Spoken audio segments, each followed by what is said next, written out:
Aloha, my internet family. How are you? Welcome back to Practical Printing, and welcome to Pimp My Prusa. That's right, we're going to take this mostly stock Mark III and we are going to blingify it. Ready? Let's do it.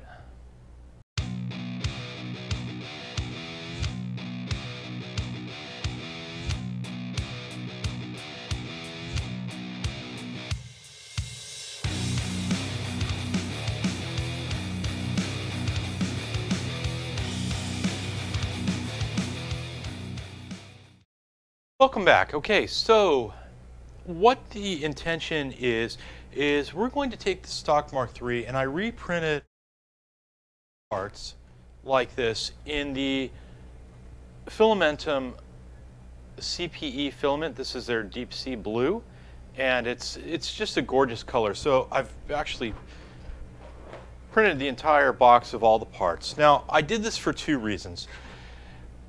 One of them is obviously to pimp it up a little bit and make it look a little bit nicer. The second one is that Prusa released updates to several of the files that made minor geometry corrections. So I figured if I need to reprint those anyway, I might as well go all the way. It wouldn't be properly blinged without the proverbial gold tooth, right? So we are going to put an E3D V6 Gold Series in on here as well, that has the upgraded heat break and the copper heat block, which might allow us to actually hit a little bit higher temperatures if we want to. Now, warning you right now, the intention of this video is not to be a tutorial. I'm not going to go through slowly like I do in my build series videos. I'm going to run through the videos in really quick, high speed, and basically get it done with some little bit of voiceover. I'm going to be following along with the Prusa manual for the most part, both reversing it for the disassembly and then following the manual to put this thing back together as if. Right, so without further ado, let me switch cameras and let's start taking this thing apart. Okay, so I'm basically just going to start stripping it down, basically to the point where all of the plastic pieces are off. I'm going to set aside the box of newly printed pieces for now, and I'm going to go to town. I'm mostly going to be using power tools and impact drivers for this just to speed up the process. So yeah, enjoy the ride.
Okay, that wraps up the disassembly process. You can tell there's a few things I did leave still installed, I don't want to take those apart until it's time to swap out the parts.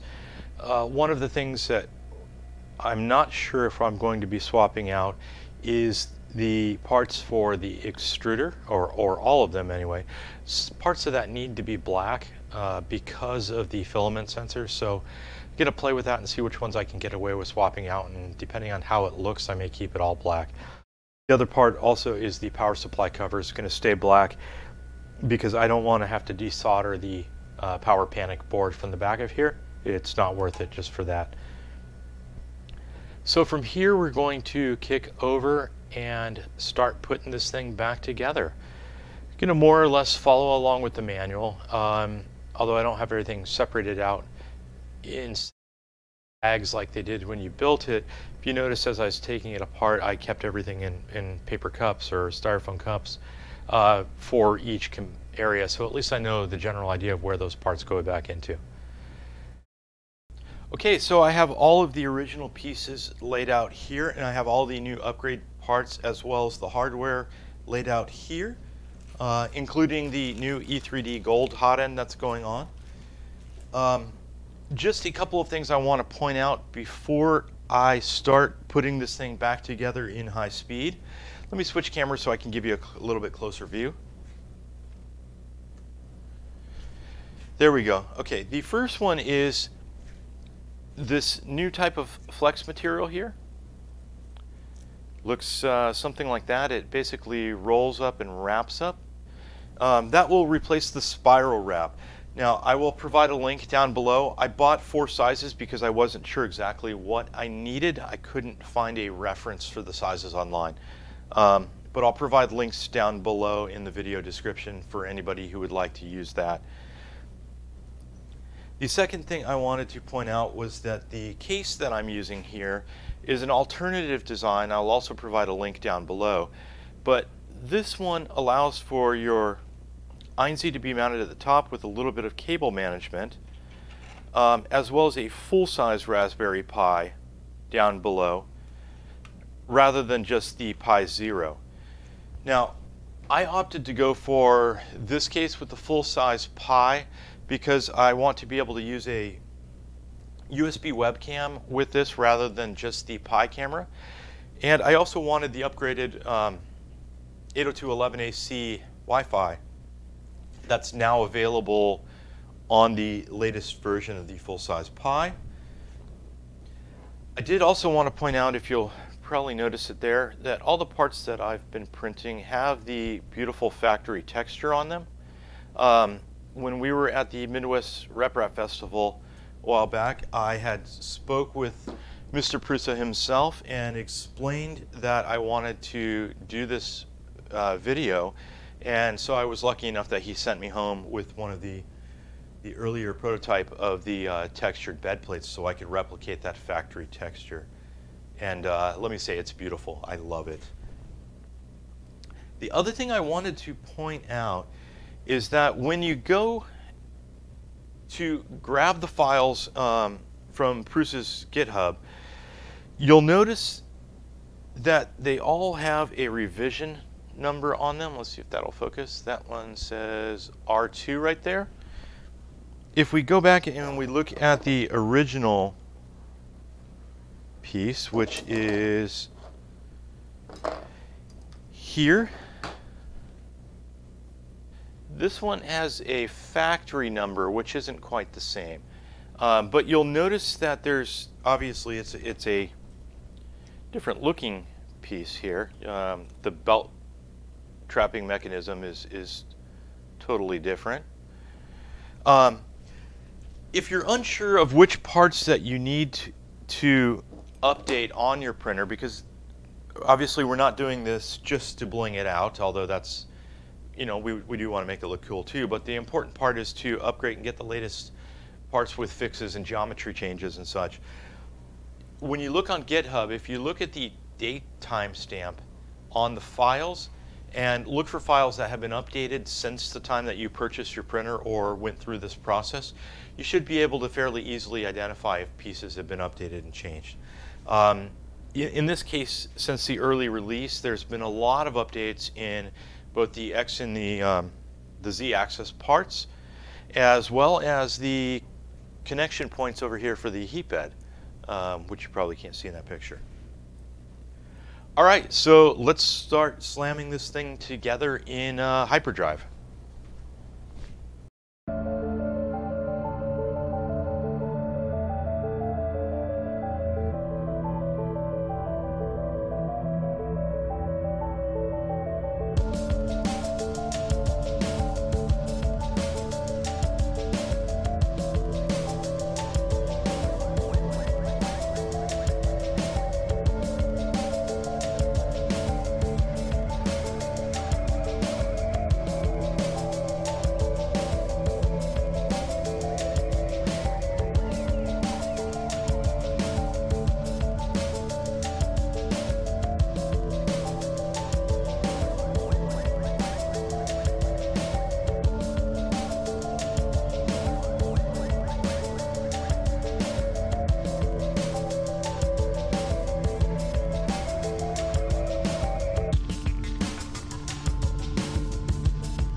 Wow, okay, so that time lapse went really quick, and actually there's a few more things on here that you might be noticing that didn't make it into the time lapse because I went back and printed them after the fact, after getting it back together and tested.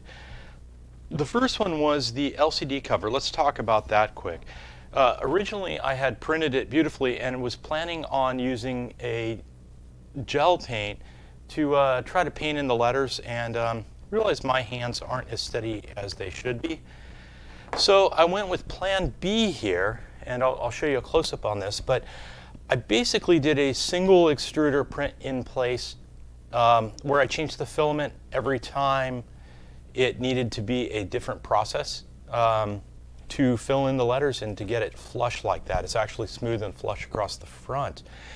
The yellow is the Fillamentum Neon Yellow CPE, and of course the rest is the Deep Sea Blue. That's the as was done for the rest of it. So the other thing was I printed the entire extruder in the blue transparent. You saw me putting that together. Originally I wasn't sure what I was going to do because it's recommended by Prusa to print that all in black because of the laser sensor.